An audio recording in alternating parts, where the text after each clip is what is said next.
tal, comunidad? Les escribo desde Buenos Aires, Argentina. Mi nombre es Ana. Siempre he sido una fanática de las historias del misterio, ¿saben? De esas leyendas urbanas que uno escucha en los cafés de San Telmo o en los pasillos de las viejas casas coloniales. Lo que les voy a contar no es solo una leyenda, es algo que mi abuela me contó. Algo que ella vivió de cerca y que me dejó, para ser honesta, con una marca para siempre. Mi abuela Elena era una mujer fuerte, de esas que no se asustaban con nada. Pero cada vez que hablaban del antiguo asilo de la misericordia, se notaba que su voz se volvía casi como un susurro y sus ojos se perdían en la distancia. Ese asilo que muchos conocieron como el hogar de niños desamparados se alzaba de forma imponente en la calle Balcarce, a pocas cuadras de la Plaza Dorrego. Hoy es un edificio residencial restaurado, hermoso por fuera, pero para mi abuela siempre sería el lugar donde el silencio gritaba más fuerte que cualquier alarido. Mi abuela, siendo muy joven, consiguió trabajo allí a finales de los 40. Era un lugar sombrío, incluso en pleno día. Las paredes de piedra, los techos altos, los pasillos interminables. Siempre olía a humedad y algo más, algo que ella sabía que estaba ahí, pero no podía identificar, pero que le ponía nerviosa. Al principio pensó que era el olor a desinfectante, pero se daría cuenta muy pronto que era el olor a soledad. Los niños eran en su mayoría bebés o muy pequeños. Algunos llegaban enfermos, otros eran abandonados en la puerta. Y aunque las monjas hacían lo que podían, había una tristeza que se percibía hasta en el aire. Pero lo que realmente inquietaba a mi abuela no era la tristeza, sino los ruidos o la falta de ellos. Por las noches, después de que todos los niños estaban dormidos y las luces se apagaban, el asilo se volvió una caja de resonancia. Se suponía que el silencio sería total, ¿verdad? Pero no lo era. Ahí mi abuela me juraba que escuchaba lloriqueos, no llantos fuertes, como de un bebé despierto, no. Eran lamentos ahogados, como si vinieran lejos o desde dentro de las paredes. A veces escuchaba una mecedora que se balanceaba en el cuarto de los bebés, a pesar de que nadie estaba ahí. Y lo más perturbador, a veces en medio de la noche se oía una canción de cuna, una muy viejita, muy lenta, desafinada, que parecía venir de un lugar donde no había nadie. Si se les preguntaba a las monjas, simplemente decían que era el viento o la madera vieja crujiendo, pero la abuela sabía que no era el viento. Una noche, ella estaba haciendo su ronda ahí por los pasillos de los dormitorios. Era una noche de tormenta, de esas que hacen temblar los vidrios. De repente, la luz parpadeó y se fue. Para su mala suerte, quedó todo a oscuras, solo la luz de su pequeña linterna, y ahí, frente a ella, en el pasillo, vio una sombra alta, delgada, que se movía sin hacer ruido. No parece tener forma humana, más bien como una figura difusa hecha de pura oscuridad. Duró solo un segundo. La linterna de mi abuela se cayó al suelo y ella gritó. Las monjas acudieron, pero no vieron nada. Solo a mi abuela temblando. Después de eso, mi abuela empezó a buscar respuestas. Hablaba con cocineros, con el jardinero, con algunas de las monjas más antiguas, y poco a poco las piezas empezaban a encajar. No oficialmente, claro, las historias que se contaban eran a medias, a discreción. Se decía que mucho antes de que el asilo fuera un orfanato, esa casa había sido la vivienda de una familia adinerada de finales del siglo XIX. Se hablaba de una señora, la dueña de la casa, que había perdido a su único hijo, un bebé, en circunstancias misteriosas. Algunos decían que había sido una enfermedad repentina, otros que la propia madre lo había descuidado hasta su muerte, sumiéndola en una profunda locura. La mujer, después de aquella tragedia, había quedado desquiciada, obsesionada con la idea de tener un niño nuevo. y se decía que sus lamentos llenaban la casa todas las noches. Cuando ella murió, la casa fue donada y convertida en el orfanato. Pero el espíritu de esa mujer, o quizá la tristeza y la desesperación de su pérdida, nunca se fue. Se mezcló con la tristeza de los niños huérfanos, con la inocencia abandonada. Y fue creciendo. Se alimentó del sufrimiento, de la soledad que allí reside. Mi abuela me dijo que la figura que vio era la manifestación de esa tristeza, de ese dolor maternal distorsionado, buscando algo que nunca encontraría. Los lloriqueos, la canción de cuna, eran el eco de un amor perdido y de una locura que se aferraba a cualquier alma joven que pasara por esas puertas. Ella ya no quiso estar más tiempo en ese asilo. Aquella experiencia, lejos de asustarla, la dejó exhausta, con los nervios destrozados. Mi abuela se casó, formó su familia, pero nunca volvió a ser la misma. Ese dolor también se le quedó a ella. Cada vez que pasamos por Balcarce, por lo que ahora es un edificio de departamentos modernos, ella se pone tensa. Mira por las ventanas, y yo sé que en su mente no lo hace para ver apartamentos, sino los pasillos oscuros de aquel orfanato, las cunas vacías y la sombra que se movía sin ruido.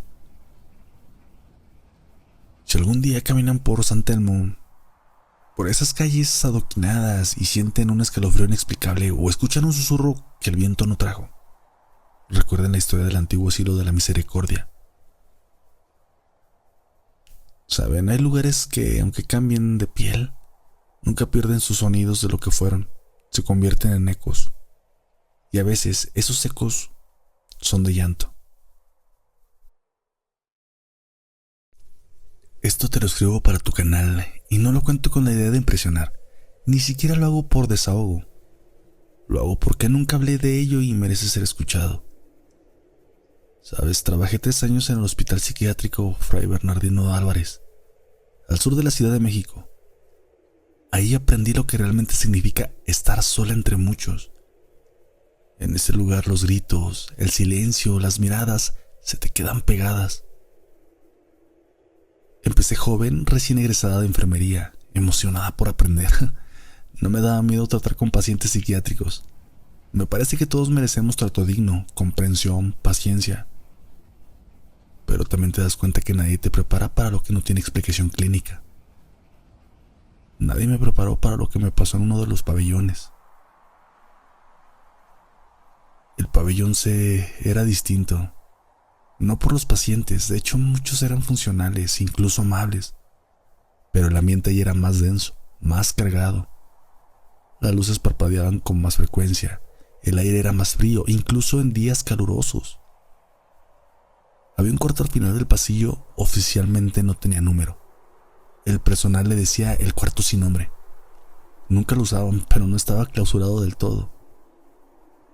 Una noche, la jefa de turno me pidió que pasara a dejar una silla de ruedas justo ahí. No pregunté por qué, solo fui. La puerta estaba entreabierta. Entré.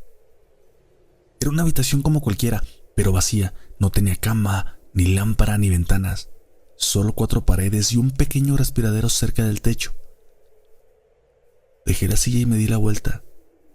Fue entonces cuando escuché, con toda claridad, una respiración profunda, justo detrás de mí.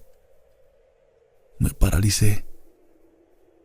No había nadie, pero sentí el aliento en mi nuca.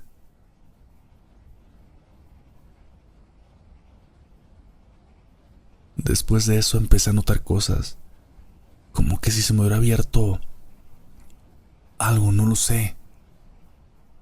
Un paciente que no hablaba desde hacía años me tomó del brazo un día y me dijo: la del cuarto ya despertó. No supe qué contestar. Le pregunté de qué hablaba, pero se quedó en silencio. Otra paciente en plena madrugada comenzó a gritar que no quería ir con ella, que no se la llevaran, que no la llevaran al cuarto donde no hay luz. Y eso fue lo que me asustó más. Ninguno de los pacientes tenía acceso a esa habitación. Ni siquiera sabían que existía. Esa misma semana, en el cambio de turno, una compañera me dijo que había escuchado a alguien llorar desde adentro del cuarto sin nombre, que creyó que habían metido a alguien ahí sin avisar. Fuimos a revisar juntas. La puerta estaba cerrada, nadie adentro, pero el llanto seguía, apagado, como si viniera desde dentro de las paredes. Empecé a preguntar discretamente a los doctores, al personal de limpieza, incluso a los camilleros. Todos sabían algo, pero nadie quería contarlo. Al final, un enfermero me dio una pista. Dijo que hace años, cuando él empezó, el cuarto sí era usado. De hecho, hubo una paciente en especial que estuvo ahí por meses. La llamaban Clara.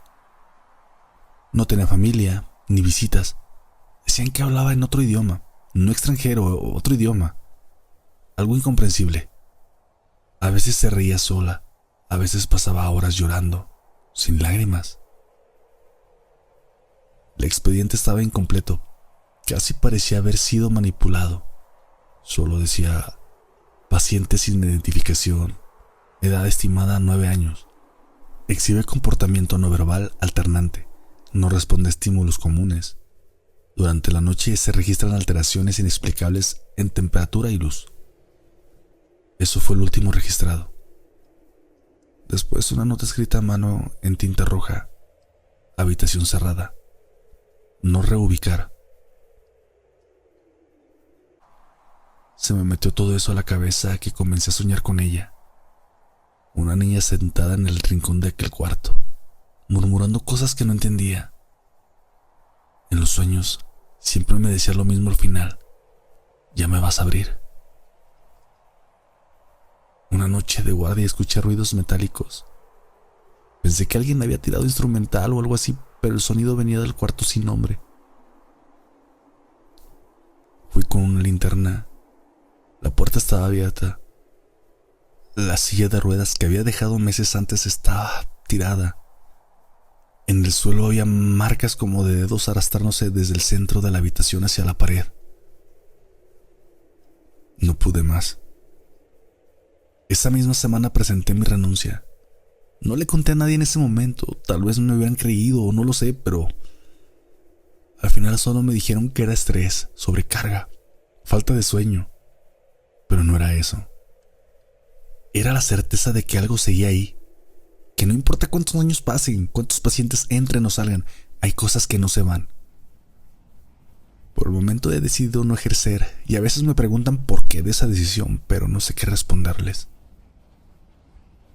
Me di cuenta que lo inexplicable no siempre surge en lugares totalmente abandonados, que estos fenómenos se presentan en cualquier momento, a cualquier hora, sea nuevo o antiguo.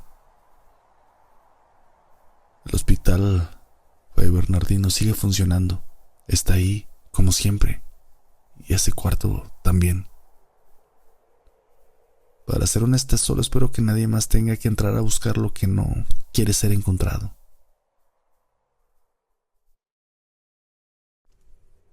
Nunca he sido alguien nerviosa. Llevo más de 15 años trabajando en hospitales públicos, viendo de todo: emergencias, accidentes, gritos, llanto. La vida en su forma más cruda. Pero hay algo que nunca puedo explicar del Hospital Juárez. Algo que me hizo dejar el turno de madrugada, pedir mi cambio para siempre. Comenzó en un fin de semana. Uno de esos donde te cambian de área por falta de personal. Me asignaron al área de observación rápida justo frente a la sala 7. Esa sala siempre me provocó una incomodidad rara. Aunque nunca había trabajado directamente cerca de ella, no era miedo como tal. Era como si el aire de ahí se sintiera más pesado, como si alguien estuviera siempre al pendiente. Esa noche estaba tranquila. El tipo de noche que cualquier enfermera agradece, sin urgencias, sin gritos, solo el zumbido de las luces y el bip de los monitores. Yo estaba revisando expedientes, tratando de no quedarme dormida, cuando escuché una tos. Venía de la sala 7. Me pareció raro, porque según el registro esa sala Estaba vacía. Me acerqué despacio. Miré por la ventanilla y ahí estaba, alguien sentado sobre la camilla. No se movía. Ni siquiera reaccionó cuando me acerqué. No podía ver bien su rostro, pero era un hombre, con bata de hospital, encorvado hacia el frente. No quise entrar de golpe, pensé que tal vez era un paciente confundido que había entrado por error. Toqué la puerta, pero no hubo respuesta, así que entré, y ahí fue cuando se me fue el aire. La sala estaba vacía. La camilla estaba intacta, las sábanas perfectamente dobladas, no había nadie, pero juro por mi vida que lo vi. No fue un reflejo ni un mal ángulo, lo vi. Pensé que tal vez era el sueño, el cansancio. Volví a mi escritorio, tomé café y traté de seguir la noche como si nada. Pero no fue la única vez. Las noches siguientes comencé a notarlo más. Pasos en el pasillo cuando no había nadie. El sensor de movimiento activándose solo en esa sala. Una vez, pasé junto a la puerta y sentí que alguien me observaba desde dentro. No vi nada, pero lo sentí. Como si me hubieran seguido con la mirada. Un residente con el que coincidí varias veces me hizo un comentario una madrugada, mientras tomábamos café en la sala de descanso. ¿Te ha pasado algo raro con la sala 7? Me le quedé viendo. Le pregunté qué quería decir. Me respondió bajito: nada, solo que a veces, cuando estoy solo, siento que alguien se para justo detrás de mí, y siempre es frente a esa sala. No hablamos más. No hizo falta. Desde entonces, todos sabíamos algo, pero nadie lo decía en voz alta, como si hablarlo lo atrajera. Recuerdo que una noche ingresaron a una señora mayor. No era grave, pero la pusieron en observación por dificultad para respirar. Yo estaba a cargo y justo la asignaron a la sala 7. Intenté cambiarla, pero no había espacio. Ella no parecía preocupada, estaba tranquila, demasiado diría yo. Durante la madrugada fui a revisarla y la encontré despierta, mirando hacia el techo. Tenía los ojos bien abiertos, como si estuviera hablando con alguien que no podía ver. Me acerqué, le pregunté si se sentía bien, me miró y dijo como si fuera lo más natural. Él me dijo que ya viene, que ya es hora. Le pregunté quién, y sin levantar la voz señaló la esquina vacía de la sala. El que está ahí, el hombre con la bata blanca. Me dijo que ya sabe a dónde me tiene que llevar. La sala estaba vacía. Horas después, falleció. No hubo alarma, ni dolor. Se fue como si ya lo supiera. Después de eso quise averiguar más. Le pregunté a una de las camilleras de las de antes, esas que han visto más cosas de las que quieren contar. Y me dijo algo que me dejó fría, helada. Hace décadas, cuando el hospital todavía era parte del viejo San Pablo, hubo un paciente internado justo en esa sala. Un hombre con trastornos mentales, según los registros. Decían que hablaba con alguien que nadie más podía ver, que se sentaba en la esquina en silencio, mirando hacia un punto fijo durante horas. Una noche simplemente desapareció. Nadie supo cómo. La enfermera de turno lo buscó por todas partes.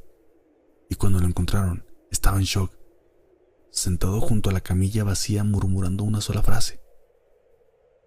No me eligió a mí. No me eligió a mí. Después de eso, la sala quedó cerrada por un tiempo, pero con los años, el personal fue cambiando y la historia se fue quedando como un simple rumor. Aunque para los que hemos trabajado ahí, nunca fue solo eso. Finalizó aquella compañera.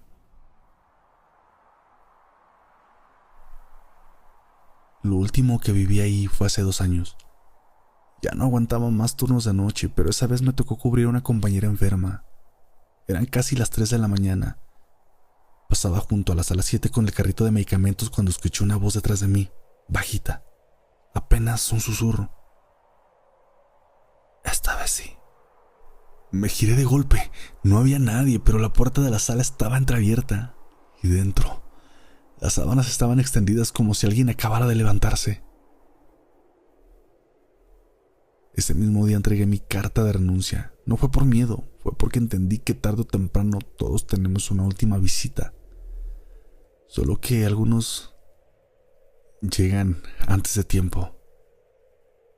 No me aceptaron mi renuncia, me motivaron a seguir ahí, cambiándome el turno. Pero la verdad, muchas veces pienso en ya no estar ahí.